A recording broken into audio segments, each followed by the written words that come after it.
You already know what a turbocharged inline-six can do when the engineers refuse to compromise. You have heard about the B18C winning races so completely that the rules had to change around it. You have heard about the two JZ GTE surviving power levels that destroyed everything bolted to it. You know what Japan was capable of when it decided to get serious about performance. But, there is a different kind of serious, a quieter kind, one that does not announce itself with twin turbos and sequential boost, and the kind of horsepower figures that make insurance companies nervous. This video is about that kind of serious. This is the story of the Honda B18C, the engine that proved a naturally aspirated four-cylinder, developed with enough intelligence and enough refusal to compromise, could deliver an experience that no turbocharged rival of its era could fully replicate.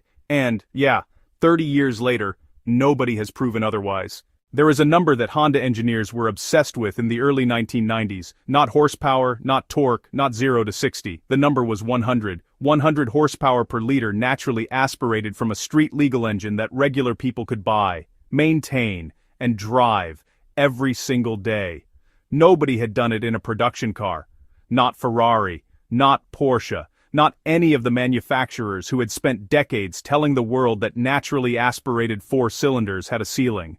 And that ceiling was somewhere well below where Honda was now pointing. The B18C didn't just approach that number, it nearly touched it. And in doing so, it didn't just build a reputation, it built a religion. To understand why the B18C matters, you have to understand the world it arrived in. 1993, the performance landscape looked very different from where we are now. If you wanted serious power in an affordable package, your options were turbocharged and relatively crude, or naturally aspirated and relatively limited. The idea that a 1.8-liter four-cylinder could produce 197 horsepower without a turbocharger, without a supercharger, without any form of forced induction at all was not just ambitious.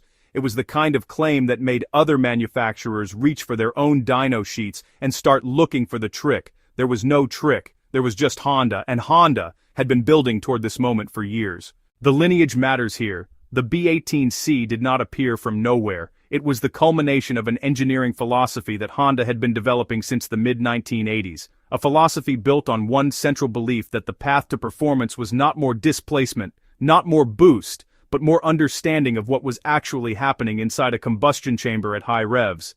Honda's engineers were not chasing power the way everyone else was chasing power. They were chasing efficiency. They were asking what percentage of the fuel's energy was actually being converted into useful work, and then asking how to raise that percentage. The answers they found produced VTEC. And if you watched our B16A video, you already know what VTEC meant when it first arrived in 1989. A 1.6-liter four-cylinder producing 158 horsepower naturally aspirated, nearly 99 horsepower per liter. A number that landed in the automotive press like a grenade and forced every manufacturer paying attention to sit down and have a very uncomfortable conversation about what they had been doing with their engineering departments. The B16A was Honda saying, "We can do this." The B18C was Honda saying, "Watch what happens when we do it properly."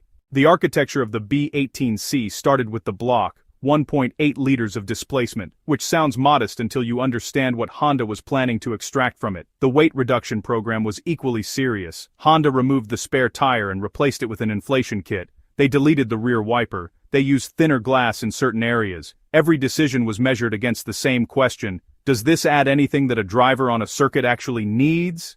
If the answer was no, it came out. The final car weighed approximately 2,640 pounds in JDM specification. In a category where rivals were getting heavier with each generation, the Integra Type R went the other way, and combined with the B18C's willingness to rev, that weight figure produced a driving experience that had no equivalent at the price point. The lap times followed naturally: Suzuka Circuit, Tsukuba Circuit. Every Japanese track that Honda used for development became a place where the Integra R set benchmarks that more powerful and more expensive cars struggled to match. The combination of the B18C's high revving, naturally aspirated delivery, the chassis' exceptional feedback, and the limited slip differential's ability to convert engine output into cornering speed produced lap times that honestly looked like mistakes when you saw them the first time. A 1.8-liter front-wheel drive coupe was not supposed to be here on the timing sheets, but there it was, repeatedly, consistently, without apology. The rivals felt it immediately. Manufacturers who had been competing in the sport compact segment on the basis of styling and feature content suddenly found themselves being measured against what a B18C powered Integra R could do on a circuit. Some of them had no answer. The turbocharged players had the horsepower advantage at peak, but the B18C's rev ceiling and its naturally aspirated throttle response created situations where power numbers did not translate directly into lap times. A car, with 50 more horsepower, but turbo lag and heavier weight, was not automatically faster around Tsukuba than an Integra R driven by someone who understood what they had. Then another executive asks, "And what can we charge for a car with this engine?" The Integra Type R currently sells for 3.2 million yen in Japan. We could potentially charge 3.5 million yen for a B20 version. More silence. Someone does the math. The additional cost to Honda is $2,600 per engine. The additional revenue is about $2,800 per car. After accounting for research and development, tooling, and marketing, the profit margin is basically zero. But the real problem is strategic, not financial. Takeo Fukui, who would later become Honda's CEO, articulates it. "The B-Series has been in production for 11 years, we've invested hundreds of millions of dollars developing it, and every generation we make it better, but the market doesn't reward us for making it better. Customers bought the original B16A, they bought the B18C. Will they pay significantly more for the B20, or will they see it as just another incremental improvement?" The engineering team tries to argue the B20. Ultimate is more than incremental. It's 12% more power than the B18C Type R. It's the most advanced naturally aspirated engine in the world.